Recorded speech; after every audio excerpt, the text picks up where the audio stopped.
Hello, hello, YouTube family. Welcome back and welcome to the True Dialogue Show. I'm honored to have Dr. Gerald Horne back on the show. For those who don't know, Dr. Gerald Horne is a Moores Professor of History and African American Studies at the University of Houston, author of many books, including one of the books we covered last time, Paul Robeson, The Artist is Revolutionary, also The Apocalypse of Settler Colonialism, um, and the author of many, many books. So, first, I just want to thank you, Professor Horn, for joining the show. Thank you for inviting me. Yeah, and I want to start the show by getting into a clip. It's a clip from Dr. Khalid Muhammad, who was a famous Black leader in the 1990s. So, let me just get into that clip. Dr. King laid down his life for us. And if for no other reason, we must honor him for laying down his life for us, but we must analyze his life. And we, as the most honorable Elijah Muhammad teaches us, that it is after one has made the transition, after they have made the transition to what some call death, but what others call to the realm of the ancestors or the Egungun, then a period can be placed behind the testament of that life. And then we can carefully and critically make an analysis of that life. Dr. King laid down his life for us, and Dr. King believed in the moral conscience of the white man. And since we're talking about civil rights and human rights here tonight, I think it's fitting that we begin right there. He believed in the moral conscience of the white man. Well, I'm here tonight at D&J to tell you that the white man ain't got no morals and he ain't got no conscience. So I want to kind of get a bit of a reaction to that, and to provide some context to the audience. This was a full speech that was about 2 hours long, or a little bit over 2 hours long. But before that statement, Dr. Khalid Muhammad, he was comparing the civil rights movement to an experiment. As if it was like an experiment. That an experiment is an attempt you make to see if something works, but it doesn't necessarily count as a failure. And he said the civil rights movement is not a failure, but it's proven to show that Black liberation cannot work that way. Meaning, in his words, that Dr. King saw uh, believed in civil rights and human rights, but uh, but the white man is not too civil and not too right. Using his words. So I want to take it back to in preparation for this interview, Dr. Horn. I saw your interview on the Majority Report with Sam Cedar, and one of the things you mentioned on there was that the fight against white supremacy is the biggest issue, and it's greater than wealth redistribution. And considering that this country was founded on white supremacy, and many can still make the argument today that America is still two societies, one black, one white, or a segregated society, at least in the social sense. I mean, not in the of course, we're integrated in school and work, but in the social sense, still a segregated society in many ways. What are your thoughts on this? What is the way forward, and what is the legacy of Dr. King? Uh, in terms of where we are today with this, with the results of the civil rights movement. Well, I would say that certainly white supremacy and capitalism are deeply encrusted in U.S. society, but those two phenomena had been deeply encrusted, for example, in South Africa before 1994, and in Zimbabwe before 1980. To a degree, you could say that they were encrusted in Kenya before independence in 1963, and in Algeria before independence in 1962. Now, obviously, there are differences. That is to say, that in those African nations, the Africans were a majority and the oppressors were a minority. Part of the problem in the United States stems from the fact that the African population is a minority, about 13% of the population. However, demographically, there have been stunning shifts in recent decades, particularly at the height of the movement against US apartheid, or Jim Crow as it has been called, speaking of 1965, that led to an easing of pro-European immigration laws. And as a result, the population from the region south of the border, particularly from Mexico, is now larger than the Black population. It's about 14 to 15%. Likewise, the population of Asian descent, including Malaysian, by the way, including South Asian, which you might call Indian, including Chinese in particular, in California, which is the more populous state, those latter populaces are larger than the Black population. That is to say, the Black population of California, which has a population generally of 40 million, the Black population is about 6 or 7%. The population of Asian descent is about 8 or 9%, and the population of Mexican and Spanish-speaking origin is about 34, 35%. So this is a stark difference from the days of Martin Luther King. And I would also say that if you look at the history of slavery in the United States, which existed until 1865 and was only eliminated as a result of a bloody civil war, that particular heinous and horrific system was eliminated not least because of international support.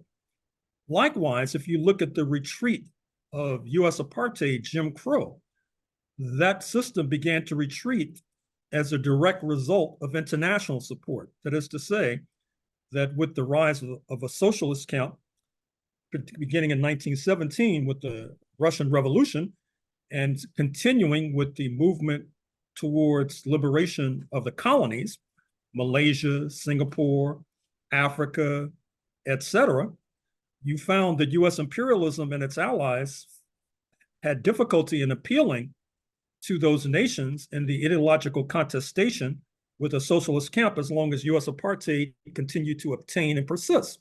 And that created a dynamic that put wind in the sails of Dr. King's movement. But alas, he did not live to see the flowering of the movement that he had embodied. He was cut down by an assassin's bullet on April 4th, 1968. And that particular movement, to a certain degree, has had a certain kind of stasis since then. But I think that with the rapid changes that are taking place in the world, the fact that US imperialism is suffering reputational damage because of its assistance to the war criminals in Israel and their crime of aggression against the Palestinians, that this is weakening US imperialism above all, and that once again creates an international pressure, an international dynamic that I think will be quite useful and helpful in terms of eroding white supremacy and eroding capitalism itself. Indeed, I agree with that. And one of the things you mentioned before was the changing dynamics in society as a result of the civil rights movement, meaning the easing of immigration policies. Now, there have been others on social media who have been making the argument. I would say Tariq Nasheed is one of the more prominent voices that I can recall now. Um, that that the immigration of those from Latin America or those from Asia, um, has caused basically what you could say like a pitting against each other in a sense that white supremacy is still alive, but like you would say, like the Asians are considered the model minority, those who are quote unquote closer to white. And there's also this argument that among the Latinos or Hispanics, there are those who may identify as white or yeah, more closely identify as white, and there are those who can identify as black also. But there are definitely those such as I'm forgetting the gentleman's name. Um, the gentleman's name who was in the Trayvon Martin case, but I believe he was George Zimmerman. Hispanic. Yeah, George Zimmerman. Sorry. So, and also like I believe like the leader of the Proud Boys, I'm blocking on his name also, was of Cuban descent. Mhm. So it seems like there's this trend or this rising trend, and there's other cases also. I think there was a white supremacist Hispanic in Florida who was a part of a mass shooting or something like this. Correct me if I'm wrong, if I'm incorrect about this, audience in the comments, but so it seems like there's a growing trend of white supremacy rising among people who were traditionally not considered white, I guess. Can you speak about that for a little bit? Well, certainly there are new contradictions. And in fact, there's been a lot of press coverage about Black people turning to the right as well. I'm not so sure if that's accurate, but certainly there has been a considerable amount of press coverage. It may be accurate, and I underline may, because as the United States itself turns to the right, I think it would be naive and folly to expect these other populaces to not be affected. Uh, if anything, there's a certain kind of opportunism that's introduced whereby folks feel that they should try to cut a deal with the right wing so that they do not suffer the most horrible fate of all, which is to be liquidated. However, I think that that's just one trend. There are other trends as well. There are trends in terms of the working class movement in the United States, which, as a result of white supremacy, has not reached its zenith of power. But 2023 has witnessed a surging and rising working class movement as represented in strikes, the United Auto Workers, the Teamsters with the UPS strike, the Hollywood strike, et cetera. That all bodes well in terms of people of different ancestries joining hands in a class-based block against the 1%. So that is the contestation that we now see. On the one hand, we see a surge in the ultra right.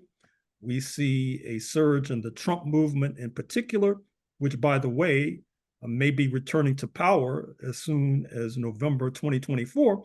At the same time, you see the rise of not only this working class movement, but a Black Lives Matter movement, a movement against police terror, for example.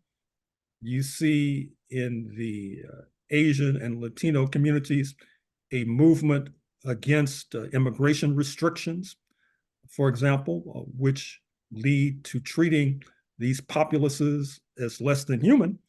So it's a very complicated picture.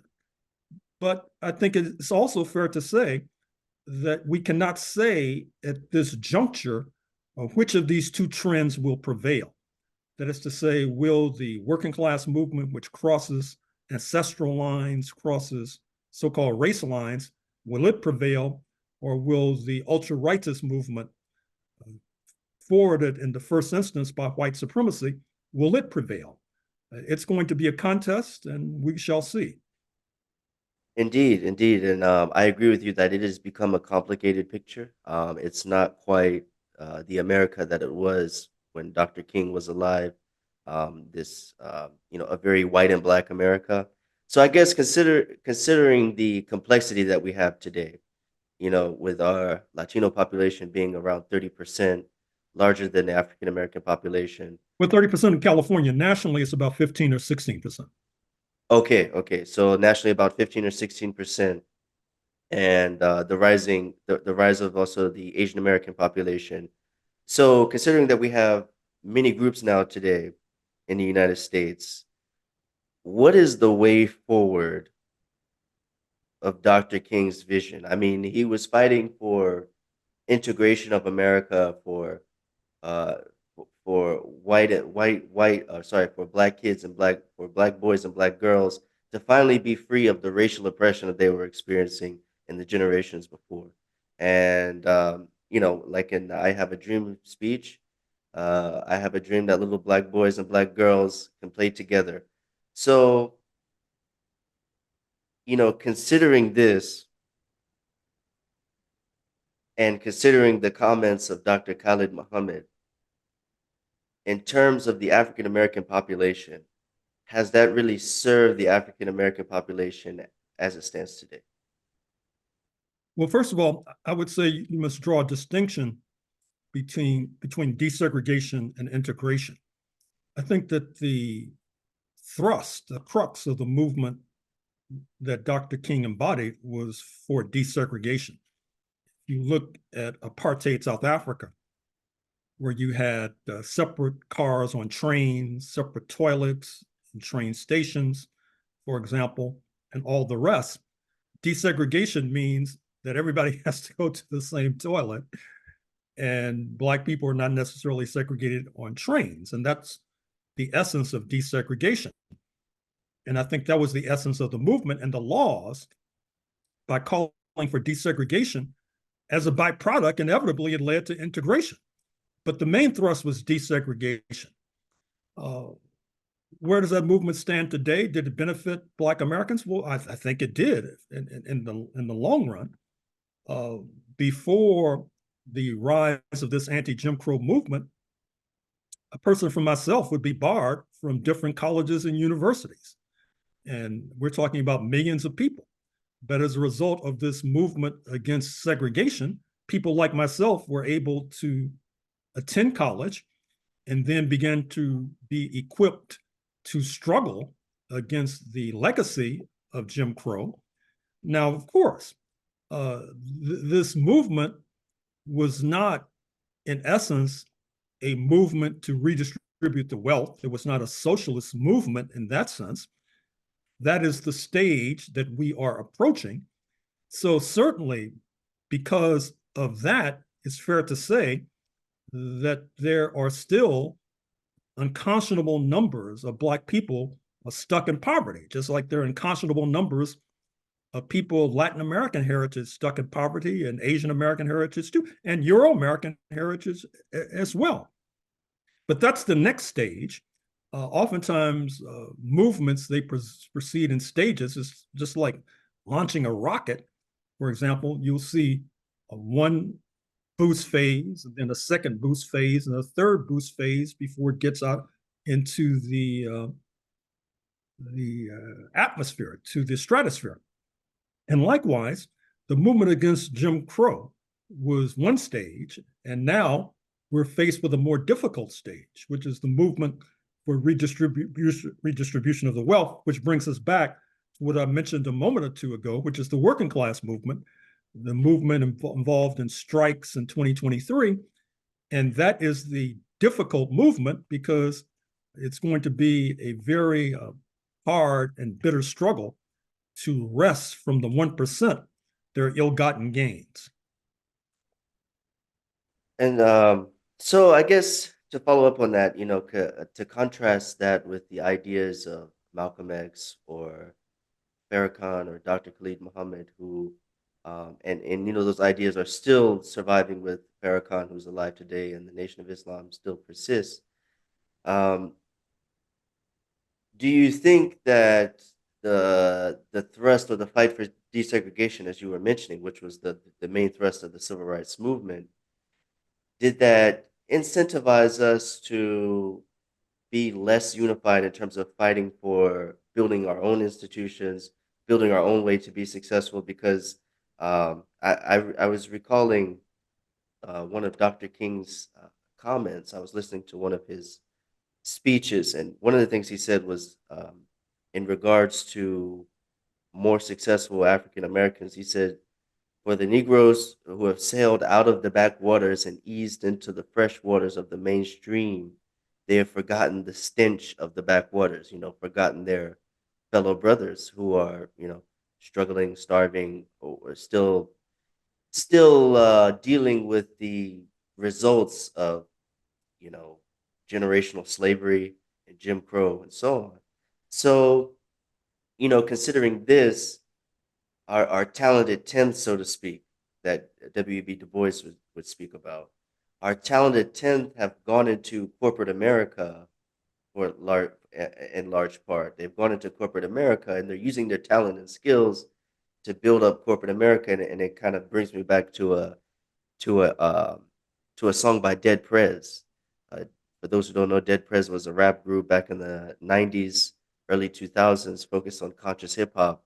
But one of the things it reminded me of their song "They Schools," and one of the lines they said was, "They send us to their schools to teach us how to build up their, their stuff, basically, to build up their institutions, to build up their businesses, to build up, their nation. But what are we doing for our people?" So, in a sense, under segregation, of course, there was Howard University, there was Hampton, there was other HBCUs, and we also had, Black Wall Street. We had many other businesses and institutions that served our people because there was no choice.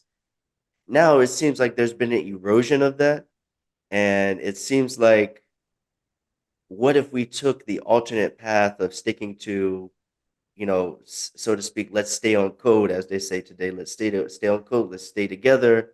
Let's build our own institutions. Let's help ourselves. Who cares about parity with the majority or the mainstream race? Let's build, strength within ourselves. What would you say about that?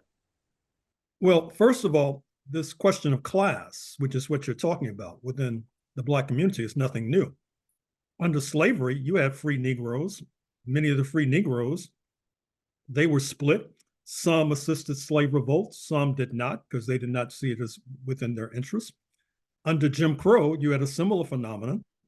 You had a class phenomenon where some of the wealthy did not necessarily see it as in their interest to assist those less fortunate.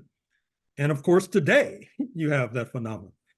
But I don't think we should idealize Jim Crow, for example. We should not idealize the status quo ante, that is to say, where we idealize having to travel in separate train cars, which were oftentimes inferior, for example, or to go to separate toilets, which were oftentimes inferior. We should not idealize that and say, well, at least we had our own toilet, even if it was inferior. Well, no, I don't accept that. I think as well that, yes, you had a Black Wall Street in Tulsa, Oklahoma. What happened? About 100 years ago, it was burnt to the ground as a result of the essence of Jim Crow, which was to not see that the Black people advance. And we began to organize against that as part of this Jim Crow movement, this anti-Jim Crow movement. And in any event, what does that mean in 2023? US imperialism has shown that if you try to build an alternative society, for example, 90 miles south of Florida, you have Cuba trying to build an alternative society. The United States has a noose around Cuba's neck, trying to use every means that it can conjure up to overthrow the revolution. So if you try to build your own society here in North America under the nose of the imperialists, it would be naive to suspect that we would escape the fate of Cuba. And so we should not be idealizing this idea that somehow under the nose of the imperialists, we can build this romanticized ideal society without them trying to overthrow it. Ultimately, it all leads back to international alliances. That's what helped to save the Cuban Revolution. And in fact, January 1 marks also the anniversary not only of the Cuban Revolution, but the Haitian Revolution. One of the reasons why Haiti, a neighbor of Cuba, which overthrew slavery in 1804 and established the first Black Republic, but has suffered grievously ever since, is because of a different international situation whereby it was not able to organize the kind of solidarity that Cuba has been able to organize in the 20th century. So I think that if there is a legitimate concern amongst Black people about building an alternative Black republic under the nose of Uncle Sam here in the United States, that may happen, but it will not happen unless there's international solidarity to weaken Uncle Sam. So it all comes back to that. That is to say, international solidarity, and that's one of the problems in our Black community nowadays, is that there's a dearth of international thinking. There are few people who speak more than one language. Supposedly, they don't even speak Spanish, let alone languages that are spoken predominantly in Africa. Even though with these smartphones, you can gain access to what's going on in the world through various news sites, they don't keep up with what's going on in the world. And so a lot of this talk, really, I have to say, it's a lot of empty hot air, unless you're internationalists. And that's what's missing right now. Yeah, I agree with a lot of what you're saying. I think that the key to building an alternative society would have to be an international alliance. Like you mentioned with Cuba, the reason they were so successful is because, or the reason they were more successful than Haiti is because they had an alliance with the USSR. And Haiti at the time, maybe due to the time, the technological constraints, communication, whatever, they couldn't forge those international alliances with a nation that was opposed, diametrically opposed to France. So I agree with that. We have to make those international alliances, and it is a little bit disconcerting because like you mentioned, there is a dearth of internationalism. There's a even in American society in general, there's a dearth of people being able to speak more than one language, and there's also been this rise of the traditional Black American movement, which is moving to basically say we're delineating from other Black groups, that come to the United States or even in general. So it's kind of like denouncing Pan Africanism, it's denouncing sort of international way of thinking, which people like Marcus Garvey, Malcolm X were big proponents of. So considering that, one of the things that struck me is I was listening to a TV interview show in preparation for this. It was the show is called The Open Mind. It was hosted by Richard D. Hefner, and the show is titled The New Negro. And on that show, Dr. Martin Luther King uh, and Judge J. Whitty's Waring of South Carolina, they were on there, sort of having a discussion about the civil rights movement at the time. One of the things that was said by Richard Hefner was that the greater part of history, Black people were in slavery. There was a premium placed on acquiescence in terms of their behavior. So, Black people who were self-assertive, who looked for their own rights, they were seen as troublemakers. And another statement that was said by Judge J. Whittings Waring was that in this movement, this civil rights movement where we're fighting to release the oppression of Jim Crow, we have to have determination, we have to have courage, we have to have steadfastness, and we cannot compromise or sell out on principle. And like you were mentioning before, since the death of Dr. Martin Luther King, there's been basically kind of a stasis in the civil rights movement. And there were other individuals, we also had the death of Malcolm X, and you had the rise of the Black Panther Party, but eventually you had the death of Huey P. Newton, and Bobby Seale became irrelevant with time, unfortunately. So the movement kind of lost its air, and it brought me back to sort of what we're dealing with in the modern time. There was a famous show called The Boondocks, which was a satire, a cartoon of Black America, and it was imagining if Dr. Martin Luther King came to the modern times. And one of the things he said, uh, and I won't play the clip, out of fear of copyright, but that 4 decades later, I see a bunch of trifling shiftless, good for nothing niggas. And he was mentioning BET as the worst thing ever. There's nothing to celebrate. And but to sort of to end it on this, hip hop started in the early '80s with the concept of love, fun, and community. Right, so there was always a conscious sort of social justice aspect to hip hop. But if you look at modern day hip hop with the chains, the cars, the booties and everything, it kind of, many people have said this before, and I would say it looks like a modern minstrel show. where you see the typical archetypes that have been put down about African Americans of us being clowns or Sambos or brutes or Jezebels. So, in terms of the cultural aspect of where we are today as Black people, African people in America, what is the situation as you see it today, and where do we go forward from here? Well, it's a mixed bag. You mentioned BET, for example, Black Entertainment Television. And the critique of BET is to an extent justified. But at the same time, some few years ago, BET co-produced with South African Broadcasting, Canadian Broadcasting, this multi-part docudrama called The Book of Negroes about Black Americans during the time of slavery and also during the time of the revolt against British rule that led to the formation of the United States of America. I recommend that series highly. It would not have been done if it had been left to Disney, Fox, CBS, these major US media corporations. It probably could only have been done with BET, the Canadians, and the South Africans. So it's a mixed bag. Certainly, with regard to hip hop, there's much to criticize. But at the same time, I think it's fair to say we should not idealize the early stages of hip hop to act like it was all revolutionary and progressive.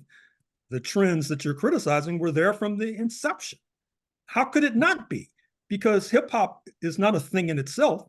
That is to say, it's not as if some two brothers or sisters in Harlem can press or stream music to get to millions of people around the world without the assistance of major corporations. And so there's always been this mediating factor, which is today's Spotify, for example.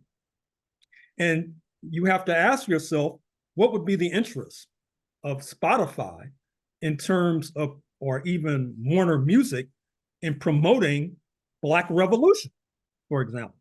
In other words, you cannot begin to talk about hip hop without beginning to talk about a mass movement that would help to transform or at least shape the contours of the big business that is music.